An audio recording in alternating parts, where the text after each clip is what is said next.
तो फ्रेंड्स, ये जो लेक्चर चलने वाला है ये चलने वाला है आज कैलीफॉस्फोरिकम कालीफॉस के लिए।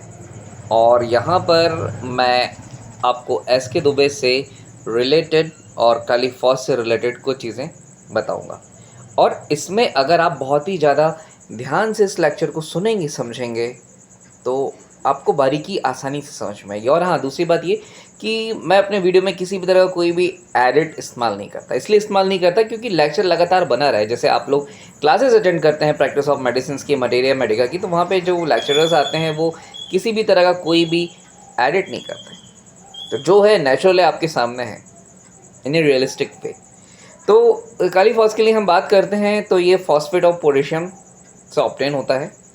अब इसको, हाँ, इसमें मैं आपको क्लिनिकली भी बताता जाऊंगा कि आपको इस मेडिसिन को कब, कहाँ, कैसे, क्या इस्तेमाल करना है। रिजल्ट इसमें आपको किन चीज़ों में बेटर ऑफ द बेटर मिलेंगे। शुरू कर लेते हैं।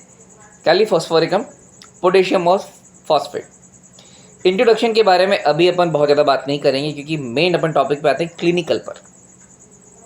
ठीक है, कि इसे हम कहाँ कहाँ पर सोच सकते हैं, दिमाग में ला सकते हैं और कहाँ कहाँ इस्तेमाल कर सकते हैं। मेन मैं आपको बताऊंगा जो कि फोकस ऑन द मेडिसिन होगा। क्लिनिकल की बात करते हैं तो एनीमिया, जहाँ कहीं भी कोई पेशेंट आपको मिलता है सुस्त, थकान, दुर्बल, कमज़ोर, लस्त बैठा हुआ, तो जब आप उसका हीमोग्लोबिन करवाएंगे, सीबीसी करवाएंगे तो एनेमिक मिलेगा। उसका जो HB परसेंटेज है वो आपको 9 से नीचे मिलने वाला है। तो यहाँ पर हम कैलीफॉस को सोच सकते हैं। ठीक है। Second is that asthma. Asthmatic patient रहता है, ब्रेन फैग, हाँ, कन्फ्यूजन, ब्रेन फैग, दिमाग में मल्टीपल थॉट्स आना, क्या चल रहा है, क्या नहीं चल रहा है, क्या करना है, नहीं समझ में आता, तो यहाँ पर भी कैलीफॉस को सोचा जा सकता है। हम बात करेंगे हीमोग्लोबिन के लिए। हीमोग्लोबिन, अब अपन को ये डिपेंड करना है कि बंदे में या पेशेंट में हीमोग्लोबिन कम आ रहा है, एनेमिक है, तो उसके पीछे रीजंस क्या हैं। तो यहाँ पर मेंटल एक्सर्शन मिलता है, मेंटल थकान, एग्जॉशन मिलता है। ठीक है, क्योंकि फेरम फॉस भी एनीमिया में दिया जाता है। बट एनीमिया, अगर आप पेशेंट की केस हिस्ट्री लेंगे तो कहीं ना कहीं tension, depression, anxiety, workload, mental exertion कहीं ना कहीं छुपा होगा। इसलिए मैंने सोचा ये भी आप सभी के साथ क्लियर करते चलते हैं। फिर बात करेंगे इसमें कार्बंकल्स, चिल्ब्लेंस, डिसेंट्री, एन्यूरेसिस। जी हाँ, एन्यूरेसिस रात में बेड वेटिंग छोटे बच्चों में पाया जाता है। ठीक है, ऐसा कहना यहाँ गलत हो कि छोटे बच्चों में पाया जाता है, ये बड़े लोगों में पाया जाता है। जो बड़े बड़े बिजनेसमैन हैं, ठीक है, जो बड़े बड़े सर्जन्स हैं, जो लंबे समय से खड़े होकर सर्जरी कर रहे हैं, थकान आ रही है, मेंटल एक्सर्शन आ रहा है, एंग्जाइटी फील कर रहे हैं। सेकंड, अल्कोहलिक पेशेंट रात में बिस्तर गीला कर देता है, उसको सपना आता है कि यार वो सुसु कर रहा है, सुसु कर रहा है, बहुत अच्छा लगता है, पता चला सो के उठ रहा है, तो लो भैया बिस्तर गीला। तो एन्यूरिसिस बच्चों में भी देखा जाता है, बड़ों में भी देखा जाता है। वहाँ पर भी कैलीफॉस को सोचा जा सकता है, दिया जा सकता है, जो कि mental anxiety, tension, depression, stress, इसको कम करता है और मेंटल रिलैक्सेशन आपको प्रोवाइड करता है। ठीक है।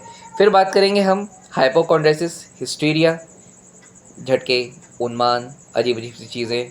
इसमें इंसोम्निया, नींद नहीं आना, आदमी नींद की उस फेज तक पहुंच ही नहीं पाता है जहां से उसकी नींद की शुरुआत होती है। इंसोम्निया में बहुत अच्छी मेडिसिन है, बहुत ही शानदार। फिर मेलनकोलिया, थकान, चेहरा थकान भरा हुआ, ठीक है, चेहरे से देखकर समझ नहीं आ रहा है कि आपका नेक्स्ट स्टेप क्या होने वाला है, क्या करने वाले हो, क्या चल रहा है दिमाग में। ठीक है। न्यूरोस्थेनिया, पैरालिसिस।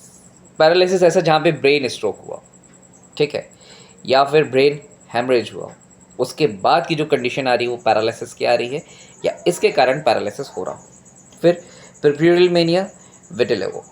तो इन सारी चीज़ों में हम कैलीफॉस को सोच सकते हैं, अप्लाई भी कर सकते हैं, लेकिन ज़रूरी है कि एक प्रॉपर केस हिस्ट्री लेने के बाद। फिर हम बात करेंगे पैथोजेनेसिस की। Kali phos upon the brain and nerve cells, ये किस पर काम करती है? Kali phos act upon the brain and nerve cell, ये दिमाग पर और नर्वस सिस्टम पर, नर्व सेल्स पर, तंत्रिका तंत्र पर काम करती है। Upon the corpuscles of the blood affecting the nutrition, causing irritation flow by inflammation and lasting moderate degree of degeneration. All total इसका ये कहना है कि ब्लड पर, ब्लड सेल्स पर काली फॉस बहुत ही अच्छा काम करती है। क्यों? क्योंकि हमने यहाँ पे एनीमिया को इंक्लूड किया है, ठीक है, ब्रेन फ्रैग को इंक्लूड किया है। कई बार टेंशन डिप्रेशन ऐसा आता है कि टेंशन डिप्रेशन के कारण ब्लड फ्लो ज़्यादा हो जाता है, एंग्जाइटी होती है, ब्लड प्रेशर की कंडीशन आती है, हाई बीपी, लो बीपी में भी ये कंडीशन आती है। तो काली फॉस को सोचा जा सकता है दोनों ही कंडीशन में, ये ब्लड के फ्लो को मैनेज करता है, टेंशन डिप्रेशन एंग्जाइटी स्ट्रेस को मैनेज करके चलता है।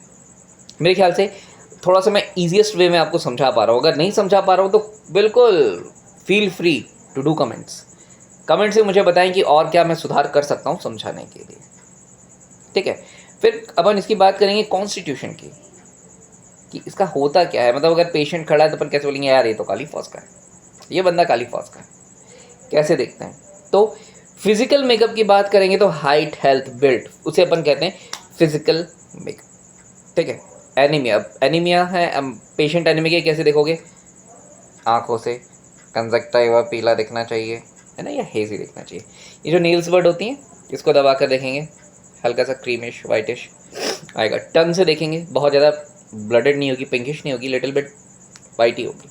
यहाँ से देखा जाता है फिजिकल मेकअप उसका जो मिलेगा एनेमिक मिलेगा, ठीक है। फिर क्लोरेटिक एंड डेलिकेट पर्सन, ठीक है।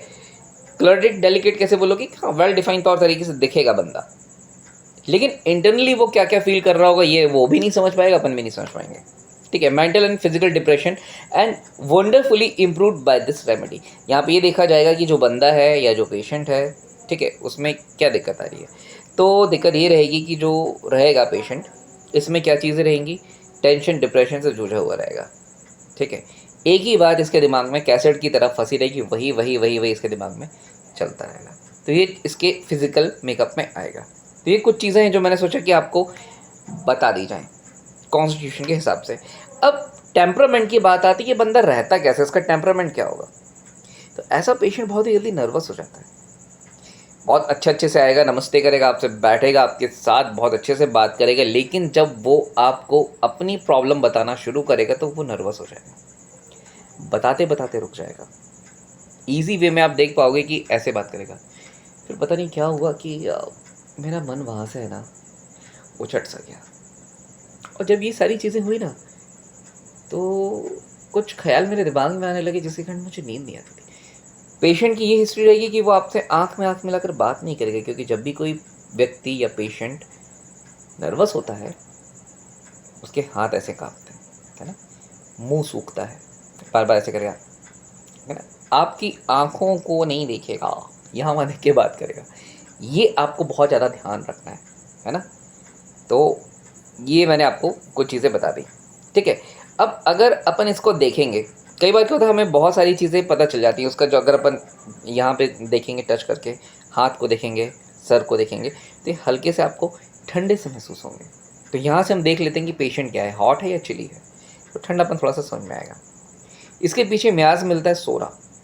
सोरा क्यों मिलता है मैं आपको बताऊँगा, नेक्स्ट एक एपिसोड रहेगा उसमें बताऊँगा।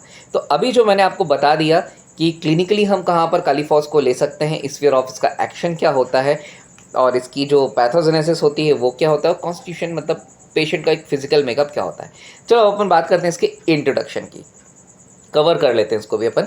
तो this is one of the organic tissue salt introduce हुआ। टिश्यू सॉल्ट मतलब टिश्यू सॉल्ट रेमेडीज़ है जो टिश्यूज़ पर वर्क करी। डॉक्टर शुज़लर ने इसकी प्रूविंग की थी, ठीक है।